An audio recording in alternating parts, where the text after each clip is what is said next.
부모님께 정말 많은 걸 받는 것 같아요. 제일 먼저 우리가 받는 건 역시 DNA입니다. 맞아, 맞아.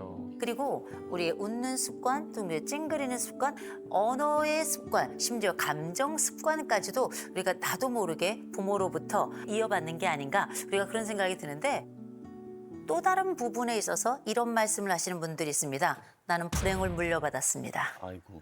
나는 고통을 물려받았습니다. 나는 심지어 내가 가지고 있는 질병을 물려받았습니다. 이런 말씀을 하시는 분들이 계신데, 저희가 이제 한 분 이야기를 잠깐 드리면 저희 지인인데, 제게 오자마자 갑자기 울음을 터뜨렸어요. 난 우리 엄마 같은 저주를 받았나 봐. 그러는 거예요.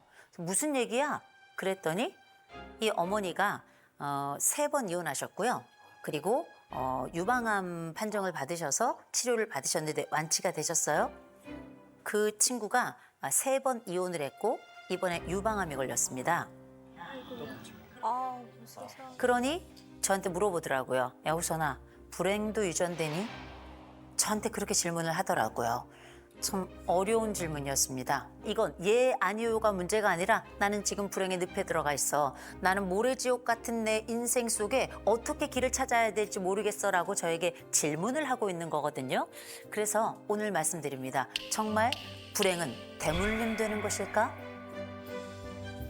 실제 여러 연구들 중에 에이스 연구라는 게 있습니다. 이게 미국에 건강검진을 하는 사람들 17,000명을 대상으로 이제 연구를 한 거예요. 조사를 해봤더니 어렸을 때 내가 겪었던 학대라든지 아니면 아주 심한 만성적인 가정불화가 있었다든지 이런 경험을 가지고 있는 사람들은 나이가 들어 성인기에 접어들었을 때에도 우울증이 또 그리고 공황장애가 사망에 대한 그 생각, 그 자살에 대한 생각도 굉장히 높고 심지어 조기 사망률도 높았다라고 하는 이런 연구들이 있습니다. 근데 보세요. 그러면 우리 어린 시절의 경험이 우리의 행복과 불행에 영향을 얼마나 미치길래 이런 얘기가 나오나 있죠. 실제 우리의 우울감은 한 40% 정도는 유전이 된다라고 알려져 있어요. 행복감에 대한 연구도 유사합니다. 42%부터 한 55% 정도까지는 우리의 행복이 이래저래 유전적인 영향을 받는다라고 하는 여러 연구들이 있거든요. 행복이 이렇게 우리에게 전달된다면 우리의 불행도 이렇게 전달될 수도 있겠구나. 그죠? 근데 보세요. 행복한 사람은 불행에 갔다가 다시 행복으로 돌아가고요. 무슨 끌어당기는 힘이 있는 것처럼 불행한 사람들은 놀랍게 불행을 향해 찾아갑니다. 아, 안 돼. 왜 그러지? 신기하다. 제가 한 연극 배우가 있었는데 연극 배우가 어떻게 성장했냐면 너무 가난하게 성장했어요. 평생 살았던 집은 비닐하우스였습니다. 아유. 먹을 게 마땅치 않았고 입고 다닐 옷도 편치 않았겠죠. 학교에서 늘 따돌림이었습니다. 그렇게 지내다가 이제 성인이 되어서 연극판에 제대로 이제 뛰어들기 시작한 거예요. 연극을 하셨던 분들의 고백을 들어보면 그 연극판은 그렇게 배가 고프더라고요. 맞아. 맞아요. 아. 해봤어. 아이, 해봐서 그럼요. 알지. 선배가 누가 밥을 사준다 가면 미친 듯이 밥을 먹고 그 먹은 밥으로 며칠을 다시 굶고 이러길 반복하다가 이분이 연극 배우로 떴어요. 그리고 유명해져서 이분이 결혼을 했어요. 오. 남자분인데 아내도 너무 아름답고 아이도 셋을 낳습니다. 너무 괜찮잖아요. 나도 꽤 유명세를 얻었어. 아이도 또 셋이야. 그런 상황에 삶도 또 나쁘지 않아요. 근데 이분이 이상하게 우울한 거야. 기쁘지 않아. 뭐가 있어도 즐겁지도 않고 누가 상을 줘도 그런가 보다 하고. 그런데 시간이 지나서 이분이 인기가 조금 떨어졌어요. 좀 떨어져서 가족 경제가 어려워진 겁니다. 어려워졌더니 다른 분들은 어느 정도 높이 올라갔다가 뚝 떨어지면 얼마나 고통스러워요. 전혀 고통스럽지가 않더래요. 왜? 내게 원래 있었던 불행의 자리라서. 어머. 이 얘기를 하는데 그냥 웃어요. 웃어요. 제가 물어봤습니다. 왜 웃을까? 왜 웃을까? 저는 불행을 안고 태어나서 불행하게 살았던 사람이라 이게 오히려 편해요. 아. 이렇게 이야기를 하더라고요. 제 아버지도 불행했고 저희 어머니도 불행했고 이제 저도 불행하니 저는 저희 아이들에게 면목이 없습니다. 이렇게 이야기를 하더라고요. 어머. 자, 그러면 지금부터 우리가 생각하는 이 불행의 대물림에 메커니즘을 한번 살펴보도록 하겠습니다. 자, 제일 먼저 우리가 부모의 삶이 자식에게 전달되는 여러 가지 방식이 있는데 그 첫 번째 방식이 바로 뭐냐? 학습 이론이 있습니다. 학습 이론이라고 하는 건 배워서 변한다는 뜻이죠. 그런데 무엇을 배울까? 부부 상담을 왔는데 9살짜리가 갈 데가 없어가지고 같이 온 거예요. 근데 이 9살짜리가 와서 테이블 의자에 딱 앉더니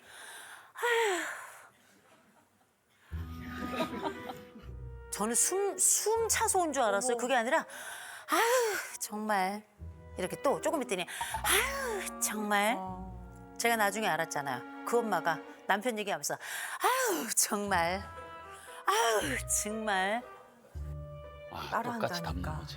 거지. 우리는 아셔야 됩니다. 부모의 말보다 부모의 정서, 부모의 한숨을 먼저 배운다는 걸. 이렇게 나도 모르게 세대는 전의를. 또 한 가지, 우리는 불행을 하나의 사건으로 기억하거나 정서로 기억하시는데 그게 아니에요. 불행은 해석입니다.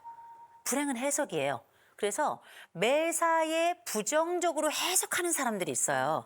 마치 일부러 불행을 발췌해내는 것처럼 일부러 불행을 골라내서 내 것으로 점 찍는 것 같은 사람들이 있단 말이에요. 이 사람들은 한 영역에서만 안 될 것만 얘기하지 않아요. 모든 상황에서 안 될 것만 골라서 이야기합니다. 부모의 말을 한번 생각해 보세요. 잘 생각해 보세요. 그 두 분이 다 부정을 뽑아내는 분들이었다면 나도 그럴 가능성이 높다. 이 얘기 뭡니까? 다른 걸 학습하면 달라지겠구나. 또 다른 걸 배운다면 우린 또 다른 정서를 내가 쓸 수 있겠구나라는 가능성이 또 열려 있는 겁니다. 자, 그러면 우리가 흔히 트라우마라는 얘기를 많이 하죠. 트라우마. 너무 가난했던 사람들 있죠. 너무 가난했고 너무 어려웠던 분들은 자식이 가난하지 않게 하기 위해서 모든 것들을 희생합니다. 그래서 어렵게 큰 부모들이 자식들에게 모든 걸 주면 이 자식들은 부모가 어려웠던 지점을 이해하지 못해요.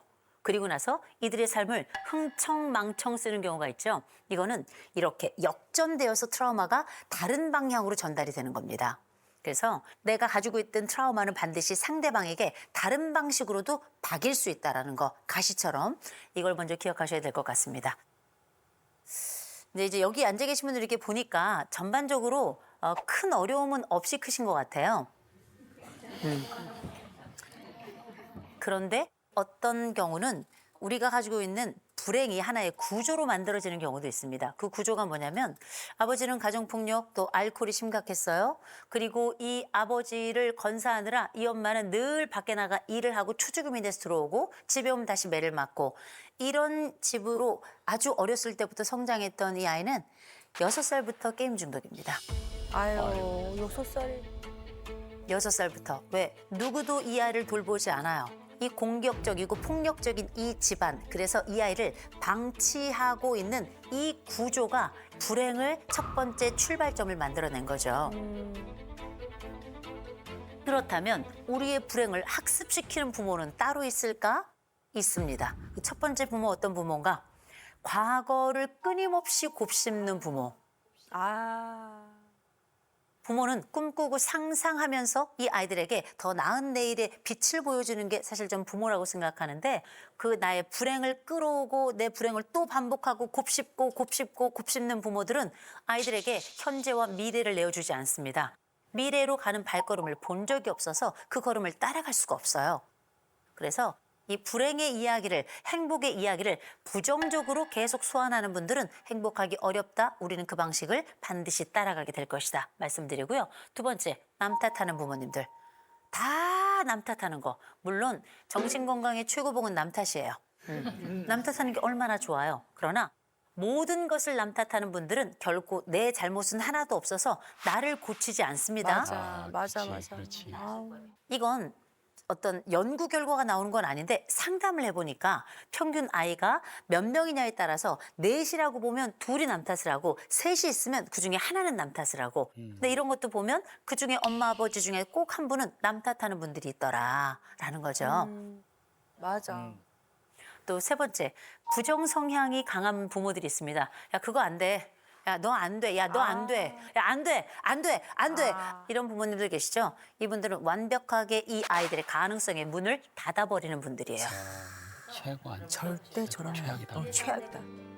그래서 우리가 무조건 안 된다라고 하는 부정적인 경향을 많이 보이는 부모님들은 전반적으로 그 아이들에게도 부정성을 전달한다라고 생각하시면 될 것 같아요. 그러면 이제 어떻게 할 거야? 이제 어떻게 할 거야? 불행하게 그냥 살아갈 것인가? 아니죠. 우린 또 새로운 선택을 할 수 있는 사람들이니까 우리의 이야기는 달라질 수 있어요. 여러분들의 불행의 서사를 지금부터 새로운 방식으로 바꿀 수 있는 몇 가지 방법 좀 말씀드리겠습니다. 첫 번째, 행동하기 전에 여러분 감정의 이름부터 붙여야 돼요. 행동하기 전에 어떤 감정입니까? 난 안 돼. 난 불행해. 나는 한심해. 내 인생은 틀렸어. 이번 생에 망했어. 이런 얘기들이 있죠. 이건 일종의 사실이 아니에요. 내가 가지고 있는 나에 대한 해석이고 일종의 감정이에요. 패배감, 수치심. 감정과 불행은 다른 거예요. 감정과 불행을 혼돈하지 마라. 그러기 위해서는 감정에 이름 붙이기 제일 먼저 해야 될 거고요. 두 번째, 복 있는 사람처럼 말해야 돼요. 행복한 사람들은 특징이 있더라는 거죠. 어떤 말을 많이 하나 봤더니 뭐 사랑해, 좋아해, 예뻐 이게 아니에요. 다행이다. 다행이다. 다행이다. 그 어려운 가운데 나의 이 작은 지점을 발굴하는 그 힘이 우리의 인생을 불행에서 행복으로 가져가고 행복한 사람들이 가장 그렇게 많이 쓰는 말이더라는 거죠. 또 하나, 은밀한 불행은 전문가에게 말씀하셔야 됩니다. 절대 말해서는 안 되는 불행들이 있어요. 이를테면 내가 성폭행을 당했어. 내가 어렸을 때 너무나 심한 구타를 당해가지고 이 구타에 대한 흔적 때문에 걸어갈 때마다 비슷한 사람 만나면 완전 내가 뒤로 무너질 것 같아. 이런 걸 저는 은밀한 불행이라고 불러요. 이 은밀한 불행은 전문가에게만 말씀하셔야 됩니다. 이거 일반적인 사람들에게 얘기하면 잠깐은 안타깝게 생각하지만 조금 시간이 지나서 이 친구가 나의 적이 되는 순간 이건 나의 약점이 될 수 있습니다. 또 한 가지 말씀드립니다. 선한 사람들을 가까이 두세요. 선한 사람들. 여러분 보세요. 결정이론이라고 들어보셨죠? 이게 뭐냐면 심리학의 그 아버지라고 불리는 지그문트 프로이트라는 분이 있습니다. 일명 결정론이라는 걸 만들어냈습니다. 우리 성격은 어린 시절 7세 이전에 다 만들어져요. 이거 가지고 평생 가는 겁니다. 이렇게 이야기를 해요. 참 비극적이지 않습니까? 기억하지 못하고 내가 선택할 수 없었던 그 순간의 것들이 우리의 평생을 좌우한다는 건 저는 믿기가 좀 어렵더라고요. 그래서 저는 수정론자입니다.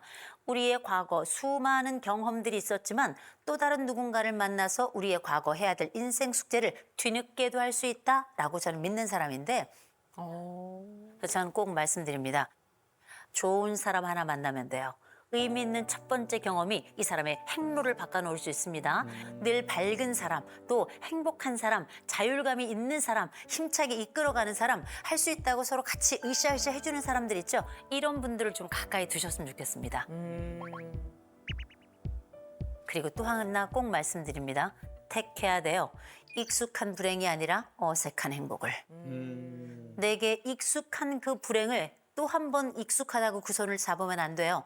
어색하지만 견뎌가면서 이 행복을 즐기려고 애를 쓰셔야 됩니다. 그래서 오늘 저희가 함께 어떻게 우리가 불행의 지점에서 행복으로 넘어갈까 그 방법을 앞 글자를 쭉 모으면 행복은 선택. 행복은 선. 이렇게 우리가 가지고 있는 삶의 작은 부분들을 움직여서 낯설지만 기분 좋은 그리고 의미 있는 행복을 기꺼이 선택하시기 바랍니다. 네.